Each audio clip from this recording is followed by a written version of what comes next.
Sa flood control, tiyak, yung flood control lang nila tumatakbo. For your kids, sa mga apo ninyo, sa mga anak ninyo, sa pamilya ninyo. Gagawin natin BGC, itong Nagtahan Interlink. Dito sa Pandakan, simula na nagawa ang Skyway, dumilim. Naging mapanganib sa gabi sa nagmamaneho at naghahanap buhay at mamamayan ng Pandakan. Hindi lang dumilim, umalikabok.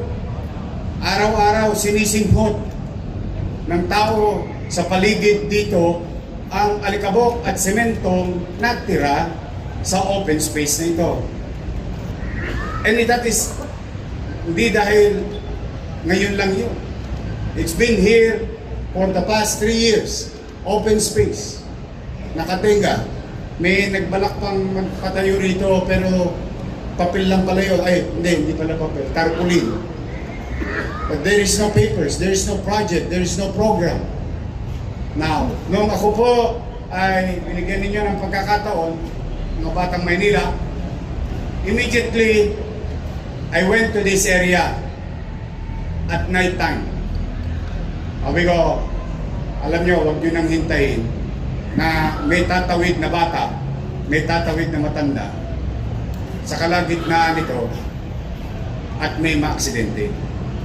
Let's address this. Alaws na alaws tayo. Anong gagawin ko? But I did not stop there. So that's why, sabi ko kay Ramon Ang, sabi ko, RSA, baka po pwede makisuyo naman. Total, nakapaghahanap buhay naman kayo sa Maynila, baka pwede ilawan natin yung ilalim ng Skyway. Ang puhunan ko lang doon, kapal ng mukha.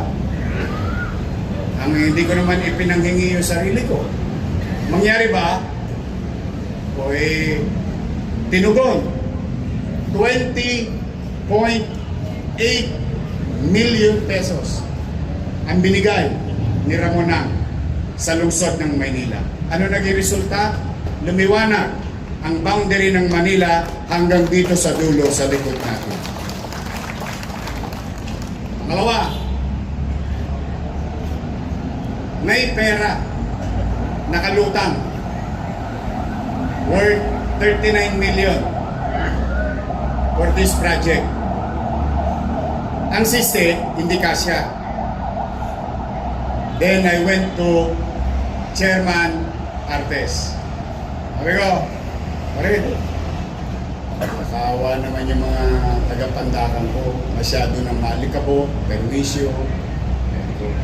Pwede ba? Masikip kasi yung Pandakan. Plaza Balagtas lang meron kami. Dito sa supposed to be may call sa bagong barangay. Agad wala na kaming open space. Sabi ko, baka pwede tayo magtayo doon sa mga paborito ko na senior citizen na kapag hapon, maga, lalo na mga alas 6 ng maga, mag-stretching yung lumalaganit na ugat at buto ng mga lolo't lola ko. Gawa tayo ng senior citizen park wherein they can create their own activities, calisthenics and so on and so forth on a regular basis and create open green space. Tapos, alam mo yung Maynila, I think marami rin sa Pilipinas na mga pet lover. Alam ko, mukhang lover ang itsura ni Lubiloso. Pero, kako maraming may aso sa amin, may pusa. Let's create a park for the first time and unique in the country wherein people, regular community like Pandakan, they can bring their pet together in a park.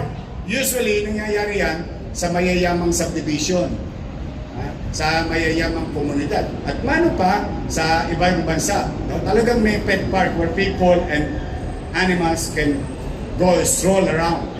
Sabi ko dito, gawa tayo mismo para sa mga hayop. Alam mo, itong araw ng pagsasama natin is a result of a unique relationship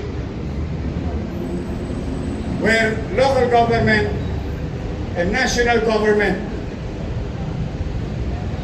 hindi lang nag-collaborate for social media content. Di ba yung the word collaboration pang social media? This is pure collaboration of resources of the national government and local government.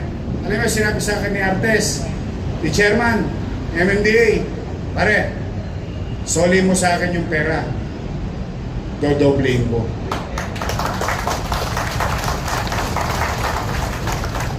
So, alam mo naman ako, kapalmoks din ako. Pero mo, piso, tamang 2 piso. Maganda to. So we did. Your city government, first time, sinasabi ko nga kay Yusek Hope, walang local government nagsosoli ng pera. Wala. Magtanong kayo, maghanap kayo. Basta yung pera, pumasok na. Wala nang bawian. O tanong nyo sa mga barangay, pwede ko bang bawiin yung binigay ko? Wala na. Todasan na yun. So, we did. I trusted and I believe with Chairman Artes that he and the MMDA family will fulfill their commitment to the city of Manila. So, binigay namin sa kanya at totoong nangyari. Ito tayo ngayon. Magkakaroon na tayo ng Senior Citizen Park and Pet Park in Manila. Mga taga-Pandakan, pwede ba medyo tigasan nyo naman, ipakita nyo dito sa Pandakan na makasaysayang bahagi ng Pilipinas, hindi lang ng Maynila. Sa makasaysayang bahagi ng Pilipinas, mga taga-Pandakan, isang mainit na palakpak bilang pasalamat sa MMDA family.